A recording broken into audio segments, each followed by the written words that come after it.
Imagine not being able to read the paper because your hands were shaking. Imagine not being able to read newsprint as your world faded to black. The National Federation of the Blind, Newsline, Indiana.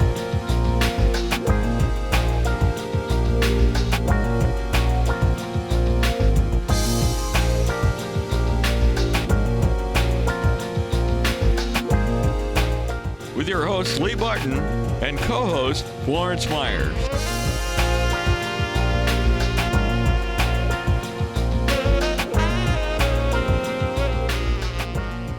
Good morning and welcome to this week's National Federation of the Blind, Newsline, Indiana. I'm your co-host, Florence Myers, here with your weekly host, Mr. Lee Martin, and very interesting guest today sharing her reality is Miss Amber Woods. And Lee, how are you today, sir? I am excited today because we do have a very exciting guest today, a lady that has so many hats that she's wearing, and she does so much work. And we're just going to learn so much about her today. And I encourage our guests to listen to her and be inspired by her. She does bring to us herself and such an inspiration. So first we want to talk a little bit about Florence. It's the National Federation of the Blind. The National Federation of the Blind is the oldest organization of blind citizens throughout the US. One of the programs of the National Federation of the Blind also is the National Federation of the Blind Newsline Service. It is a free audio information service. It is there for people that are blind, visually impaired, those that have print challenges, and even the deafblind can access this free audio information service. Follow the information on the screen, as well as the information provided in the commercials, and get the numbers and give us a call, learning more about this NFB Newsline service and the National Federation of the Blind in itself. Florence, would you share with us a little bit more about the National Federation of the Blind Newsline? Surely, there's various ways to access the free audio information service. I use my iPhone. I have downloaded an app which gives me access to NFB Newsline. There's the Android.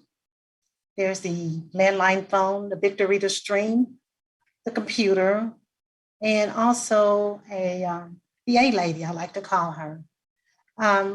It gives us access to many newspapers, magazines, TV guide listings, sales circulars, job listings, breaking news. There's a plethora of information right there at our fingertips.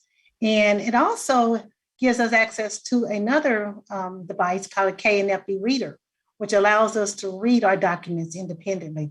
I love that service, Lee. I just simply love NFB Newsline. So there is so much more that we can talk about on the NFB Newsline, but once again, pay attention to the audio, how to contact us, and those that have vision enough to see the screen, grab that information, give us a call, and we'll be more than glad to let you know more about this free audio information service. So stay tuned as we'll come right back with our guest, Miss Amber Woods.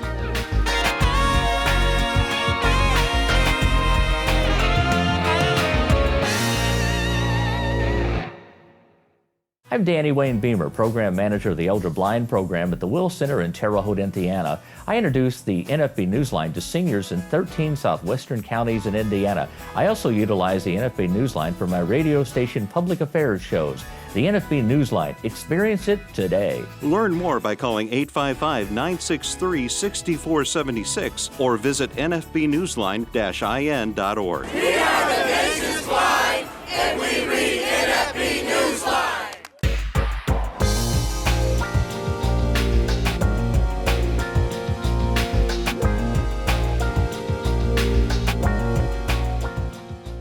Welcome back to this segment of the National Federation of the Blind, Newsline, Indiana. And our guest today is Miss Amber Woods. Miss Woods, thank you so very much for being our special guest today. Yes, thank you for having me. It's a pleasure. Miss Woods, tell us a little bit about you, your reality. Who is Miss Amber Woods? Oh my, where do I begin? Well, Amber Woods, to sum that all up, I'm a woman of service. And let's just start with as early as my childhood. My parents have always said that I was always a courteous child, always there, dependable, to always serve my community in multiple capacities, even at a young age. In fact, I was part of a group in my fifth grade year, sixth grade year, part of Pouring Into Women. And that organization actually helped with the refugees in Rwanda. A lot of people are familiar with that. And with the American Red Cross, I was actually making cinnamon cupcakes to actually sell for the raising of the fundings, even at that early age. And then moving on to high school, I was part of a group called Plans into Action. So leadership was seems like is in my DNA. And that was in my 11th grade year. I actually ended up going to Howard University, Alpha Phi Alpha, for Leaders of Tomorrow in 2000, in the 2000s, early 2000s. And then I serve in multiple capacities even now. I actually do community work. I actually serve in the NFB as a leader. And also too, I also serve in another organization. It seems like anywhere I can find it, I always will find ways to always improve not only myself, but also my community and others around me. I don't also think I'm just a leader, but I also like to create other leaders as well. So I'm always finding different opportunities to help raise the next person up. That is such a great short bio there of your part of your journey. Now, with this, this created the person that you are, the background. I'm really impressed with your Howard University and Alpha Phi Alpha experience. So all of this occurred prior to you losing your sight. It's funny you said that. I say this is where the gray area is. I have always had issues with my vision, but I was not considered legally blind until 2014. But I always had a unique condition called uveitis. And that just basically means, in layman's terms, you have inflammation in your eye, but we're not quite sure what's causing that. And they still don't really know to this day what caused that condition in my right eye. And then later on, you'll find out, what took my left eye is a well-known disease, which is diabetes.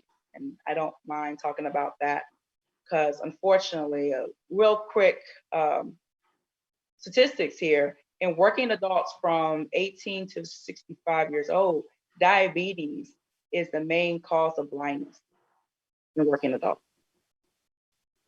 Well, I tell you, we do have on NFB Newsline, we do have what is a diabetic forum that individuals can go to and learn more about diabetes. And there's another one on there as well that it doesn't come to my mind right off. But we do have several publications and also publications on health. So I would say, check out the NFB Newsline for that as well with diabetes and health. So you said about 14 years ago, you lost your sight totally. Is that correct? Or Oh, I'm sorry, in 2014, yeah. 2014, okay. And you can tell about how that came about. It was actually in 2013 that I was at the self-checkout. I used to work at a grocery store establishment. And I saw a little speck of red in my eye. I'm thinking it's like a little sparkle. I'm like, what is this, little sparkle doing in my eye? Come to find out that wasn't a a little object in my eye. It was actually a blood vessel. And it's amazing that one can actually see a blood vessel at this point, red and all, burst. And so I saw that in my good eye, because at this time, my right eye, I was blind in 2005. The unknown disease did take over. So I have to, make sure that I give some more severity of why was really significant. So on my good eye, my left eye, I'm thinking, okay, what is this little thing in my eye I'm seeing? I'm thinking I can just, shoo it away because I'm thinking it's object in my eye. It's actually my blood vessel, and it burst. And I just so happened to be requested to work an additional hour. And it's a good thing that my friend was able to pick me up, because it was the cruelty. That's why I didn't name the establishment. It was the cruelty of this person that was working with me. And we were both in the same position called a PIC. That means person in charge, or AKA a shift manager. And it was the cruelty of her saying, well, it's funny how you're trying to get out of work. I'm like, the audacity of that person to say such a thing really hurt at that moment. It still stings. And that's when the blood vessel went across my eye. And that's when I was struggling to call another manager to come and take over the self-checkout. Because if you don't know, in the grocery store, you cannot really leave the self-checkout. You're not supposed to. I know some have probably seen unstationed self-management, at the grocery store stations, but you're not supposed to actually. So instead of her having sympathy for me and stepping in to realize the severity of my situation, I'm just grateful that my friend came. I got someone to come down finally. I literally had to call someone down to take my place, and that person just was not really humane at all. And as you can tell in my voice, I feel like I'm there at that moment as explaining this. So it brings up a lot of emotions, because to me, it feels like the lack of sympathy and empathy at the moment that, someone's dealing with a medical situation. And so I'm glad was there, took me to patient first, found out they couldn't do anything. They said I had to wait. So I had to wait literally 48 hours for them to finally see what was going on with my eye. And this is 2013. And moving forward, I did gain some vision back, but the doctor said that imagine a windshield of a car, flapping in the wind. That's your retina right now. And so I was one of the lucky ones, because a lot of people I've heard, customers before, said they woke up blind, right? So that was their only warning. They just, one day they had sight, they woke up. I was kind of like the luckier ones. I saw my vision kind of coming back, but then I realized that was temporary. Moving fast forward, I did go back to work. My schedule was really limited due to, my medical situation. And I was actually, as I was working, I saw the decrease in my vision, getting smaller and smaller to the point it became a pin needle size, but it was very accurate. So, and I actually did the accounting at the store. So I had to do that, close the store, deal with customers, do the check stand. I remember my last day, my vision, like I said, was a pen needle. And it was the first day of the month. That means everybody was in there. And then I realized something that was different that I was dealing with. I realized I only had one extra cashier and myself dealing with the self-checkout. And I'm like, wow. And it didn't dawn on me that these were the stressful conditions that was upon me as a person with a disability. I am with a person with diabetes at this time, so that is considered a disability already for some folks that do not realize that is a ADA covered disability, is diabetes. And so I realized that I didn't really ever got the help that I needed, and so that could have probably been avoided or extended my vision loss from occurring as soon as it did. But I think things happen for a reason. And so in 2014, I got the surgery and everything else like that. And I told my doctor, Doc, let's stop fooling around, because I kept going in like weekly time frames, to see if my vision was coming back. And I said, Doctor, I cannot see money. I can't see the face on money. I think it's time to finally call it quits. Let's just say I'm blind. I am. And it's funny how I had to do that self-advocacy, because like their approach was, we're going to fix you, we're going to cure you. And that hasn't happened yet. So, and that's actually what happened throughout my whole entire life. Remember when I told you I had uveitis? They always thought, we're going to fix you, we're going to cure you.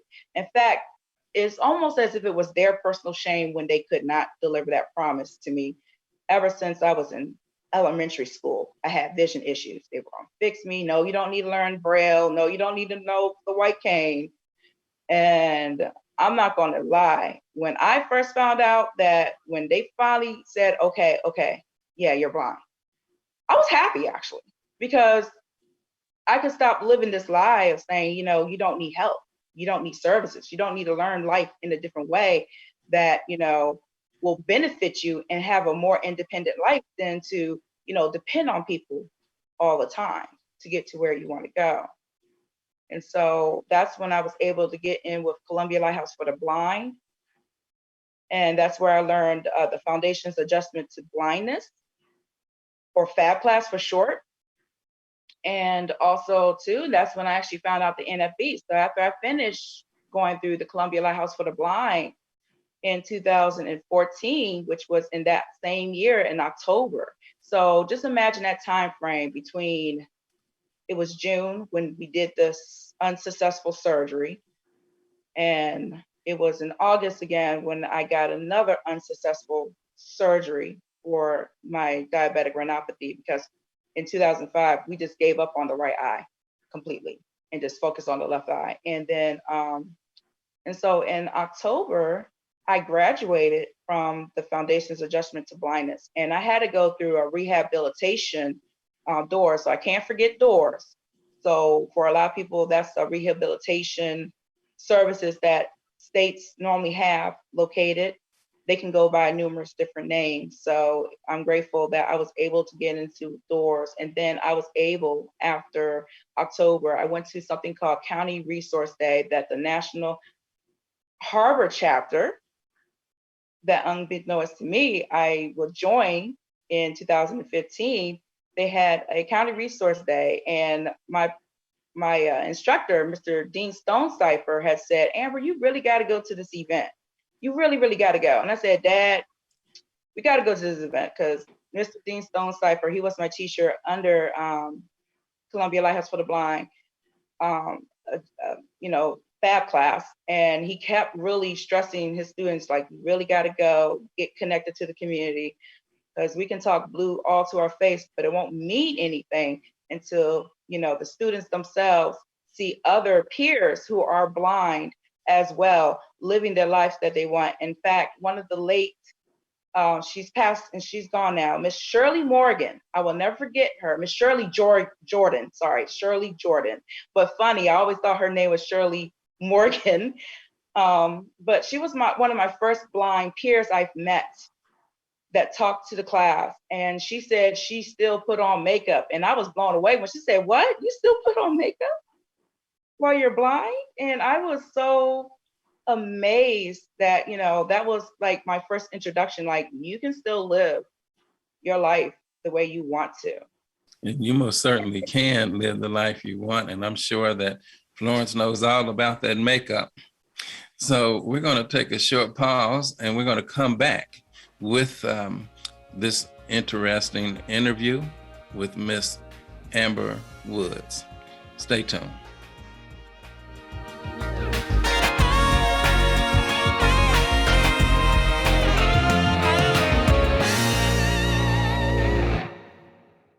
If you or someone you know is visually impaired or print challenged, the National Federation of the Blind has a resource you need. I use NFB Newsline when reading Hammond Northwest Times. Using NFB Newsline, I read the Christian Science magazine. Dad, you read Jerusalem Post too. Learn more by calling 855-963-6476 or visit nfbnewsline-in.org. Live the life you want.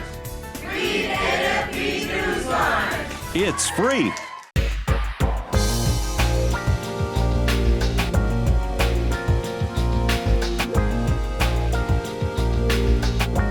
Welcome back to this segment of the National Federation of the Blind Newsline Indiana. We're speaking with Ms. Amber Woods. And Ms. Woods, if you would tell the audience, when did you come to that aha moment when you realized that I need a cane? When was it that you accepted your cane? For me personally, immediately as soon as I could get into FAB class, the Foundation of Adjustment to Blindness. And my instructor was actually amazed and complimented me on that. He said, Amber, you didn't wait 12 years. You didn't wait 12 months. You just said, I'm ready to go. And I told him the truth. Since I was a child, I was prepared for this moment because I always said, if I'm going to ever go blind, when the doctor finally told me I was going to go blind, I want to be that person. So what are we having for dinner? Chicken or steak? All right, let's go with that option. I just want to keep my life rolling. So because of that, and that's actually me personally, I know a lot of people will be like, what? But that's where my background, I already was kind of preparing for, the what if this could be my reality. And I had it ever since, like I said, as a child. Okay, and now tell us, what motivates you, Miss Amber? What motivates me is creating opportunities for everyone. And what I mean by that is that employment is very dear to my heart because, having my business background from school, that's the language that I do understand. And I know that without income cannot help people reach and realize their dreams. I want people to be happy and realize that we all can be on this stage and just seek for whatever we think and deem as what is success. But the only way we can do that is to definitely have the tools that applied for us, and that the fastest way is income, having stable and realistic income. Well, we do know that income for us and employment for us is a challenge for blind people and people with disabilities. And the National Federation of the Blind continues to address those issues legislatively and independently. So I have a question for you. What do you do for fun? Yeah, so I'm actually part of another organization. It's called the DC Anime Club. And if you're not familiar with anime, some people probably remember Speed Racer. Some people earlier in my generation remember Sailor Moon, also Dragon Ball Z for the guys, and that's still strong more than ever. Unsuccessful live action movies about that. But what it is what it's fun, and it's actually inspirational too, because I've learned that there's a lot of kids and adults that love anime. And what's unique about this particular organization that I'm part of, the DC Anime Club, is that we like to use it as a teaching tool. And so our president, named Chris Wanamaker, he is phenomenal. He actually won the world's greatest otaku. I can't remember exactly the year, but it was definitely pre-COVID. And before everything went to crap, literally, with COVID, I was actually a part of the Chinese New Year's Lunar Festival that was January 26th. And a little sad tragedy about that, that's the same date that Kobe Bryant and his daughter died. But the highlight was we just finished being in the Chinese New Year parade, and we had people in the audience that said, you guys were the best part of the parade. and it was like bragging rights for us. So we were very happy. And then unfortunately we had a phone call and someone said Kobe Bryant and his daughter died. So it was such a mixed emotional day because my costume performance, I was in a traditional Chinese dress called, I might butcher it, but Qipao, and how you spell that is Qipao. So I had a beautiful red dragon and phoenix, which is actually like happy ceremonial times. And that was my dress. I wish I had a picture to show that, but that's, I like to show like different cultures and, to keep people from being, in ignorance, and that we can learn a lot from each other. Wow. Absolutely. Awesome. So we're going to take a short pause and come back with the conclusion of our show. And stay tuned for this exciting person, Ms. Amber Woods, as we conclude our show with her.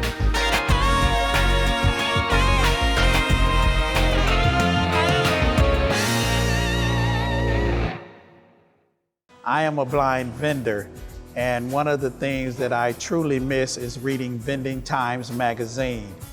Hoosiers can hear Indiana magazines, circulars, national magazines, and information from across the globe. Learn more by calling 855-963-6476 or visit nfbnewsline-in.org. It is a fantastic service. Subscribe free to NFB Newsline today. The National Federation of the Blind knows that blindness is not the characteristic that defines you or your future. Every day we raise the expectations of blind people because low expectations create obstacles between blind people and our dreams. You can live the life you want. Blindness is not what holds you back.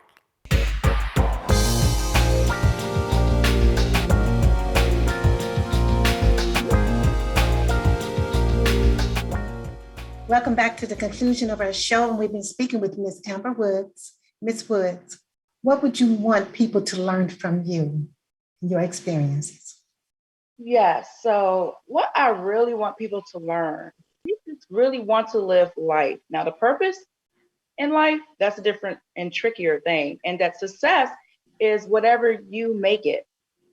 And we have to just really step back and reflect and realize in ourselves, what do we really want in life? Stop making those excuses, but really figure out when you point a finger at someone, as the old saying goes, you got 3 other fingers pointing back at you. But my take on this same old adage is this. So this is the Amber Woods version of that. So when you point your finger at someone, look at the 3 different reasons why you're the reason why this person is acting the way they are, or what is the holdup. And so when you take the time to realize what you are doing, those 3 things at least, pretty sure it's probably more or less, and some, depending on what it is, you take the time to figure out what are you accountable for. Why was this person late? Because maybe you also didn't do your part. You know, we're so quick to blame someone else's fault. But when we start to reflect and realize why we're the holdup, you'll get more things done and accomplished. It'll be faster than saying, oh, it's someone else's fault. So if anyone doesn't learn anything else from me or take away from that, also too, I want to let people know that we're more similar than we are truly different. Because like I said earlier, we all want to be happy. And just like this nation says, in the pursuit of happiness, as long as it doesn't stop you from hurting anyone else's happiness, I think we should all pursue that happiness. Well, we just want to say thank you so very much for those words of encouragement that we can live by. And we want to tell our listening and viewing audience that we'll be back next week. And we certainly want you to join us, and we will have more information with Ms. Amber Woods on our screen, and we will have her back as a guest someday soon.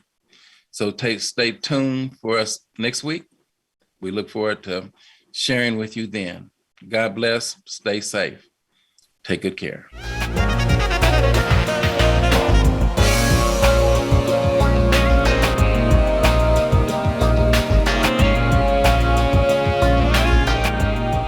The National Federation of the Blind, Newsline, Indiana. For more information, go to nfb-in.org or call 855-963-6476.